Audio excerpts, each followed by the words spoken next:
Hello from the cabin. This is the first of my cabin videos that I'm doing all by myself. They maybe won't be real professional, but they'll be intimate, just you and me.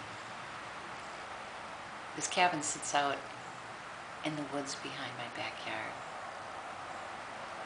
It used to be like a parting of the waters walking out here. The division between the yard and the woods, there's this fence and there's a trellis over the gate, and there used to be these grapevines that just became a wall in the middle of the summertime. One of my friends came over one time and he said it reminded him of that scene in Field of Dreams where the character playing the writer, Thomas Mann, goes out into the cornfield and he kind of giggles. So it really heightened the awareness of mystery. I've never gotten that image out of my mind, my friend saying that. You know, who'd want to? So this is kind of my intimate place. And like I said, it's just out in the woods beyond my yard. And the woods sit right next to the freeway. I remember when my husband and I were talking about buying this house, and we sat out on the back steps, and I sat there listening and wondering how much it would bother me to live next to the freeway. Don't get me wrong, there are some days that it really, really does. But most of the time it doesn't. Just like it really doesn't bother me all that much that the grapevines are gone. My husband decided he wanted to move the fence back 10 feet so we could plant more fruit trees in the yard. The project never even got going. So, you know, I miss them and they're starting to grow back a little bit, but I think it just goes to show you, you just need, you know, your place, whatever your place is. And it doesn't have to be, you know, going to the mountain or the ocean, necessarily anyway. But being here, this is my spiritual practice. Being alone, being quiet, doing a little writing. Back almost 10 years ago, it'll be 10 years in October of 2011 that I finished the books of A Course of Love.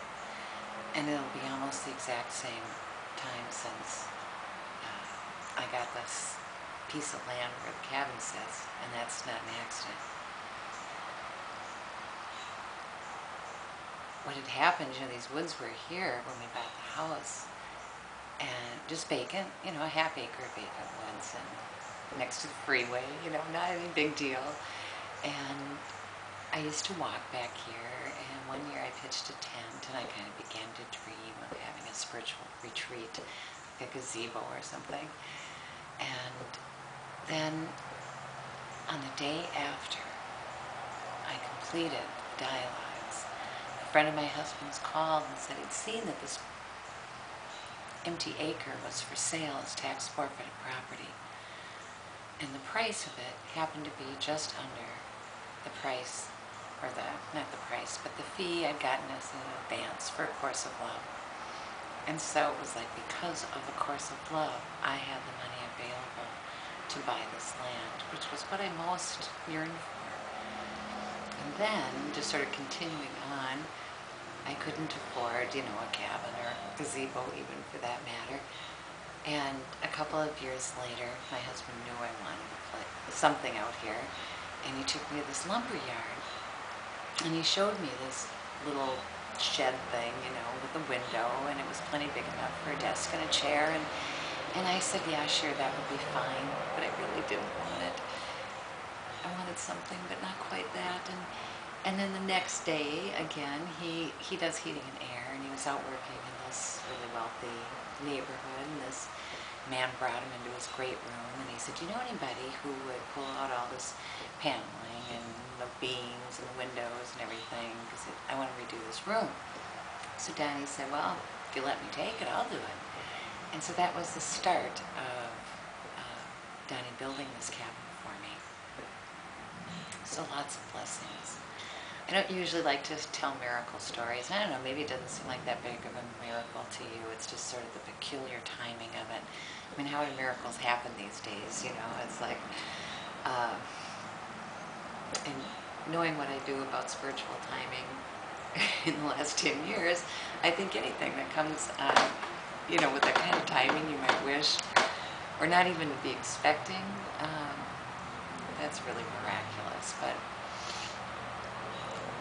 I know you would think that A Course of Love would figure really largely into what I call my spiritual practice. That when I mention my practice, that I would have said Course of Love. And I really do feel sometimes that I should write about it, talk about it, reread it again. But those would all be shoulds. I don't really want to. But that doesn't mean that A Course of Love isn't the foundation. It isn't about everything that I'm about comes of A Course of Love.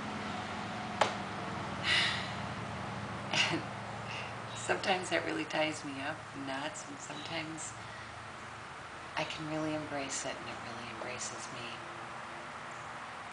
A friend and I were having a conversation a year or so ago.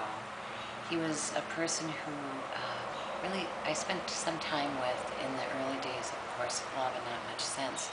And we were getting back together after a really long period of time. And he asked me, he said, what is it after all these years that you think Course of Love is really all about? And I said, intimacy. And he got the most startled look on his face.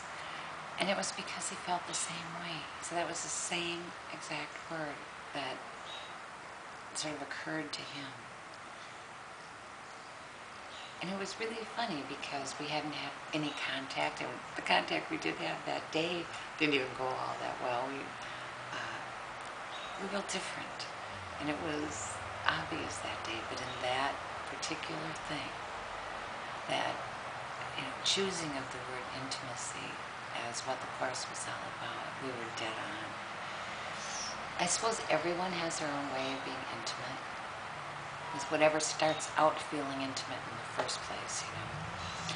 I talk about the given self, being the self that we can be intimate with, and that's the title of my latest book, The Given Self. I've got this idea that there's givens in us, you know, like for one person you find intimacy in music, and another you find it in books, you know, things like that. But you can't really fight it. I mean, that's what I'm talking about, that you have that in you. And I think you've got to let yourself feel intimacy with whatever it is that you feel intimate with. It can be in a person, in a conversation, an idea, in a talent, a book. And you can find it in grief as well as joy. It really doesn't matter. I can't exactly tell you how this intimacy thing works. I'm just saying that intimacy is really individual, linked with the original life that we're each given. And so when I say that, you know, I don't broadcast A Course of Love as part of my spiritual practice, it's because it's in me. So I'm kind of using this cabin as a metaphor. It's like to have I feel like every time I have somebody out here, it's like I don't have to open my mouth and I feel like I'm revealed. Like, because this place feels like part of me. We're threads in the same cloth. And that's how I feel about A Course of Love too. And I think it's how all of us feel about the things that we're intimate with. So I just thought I'd start my cabin videos that way. And I'll end with something that Jesus says in the dialogues of A Course of Love. He says to carry what we're given from A Course of Love, like a pregnant woman carries her child, like air carry, like air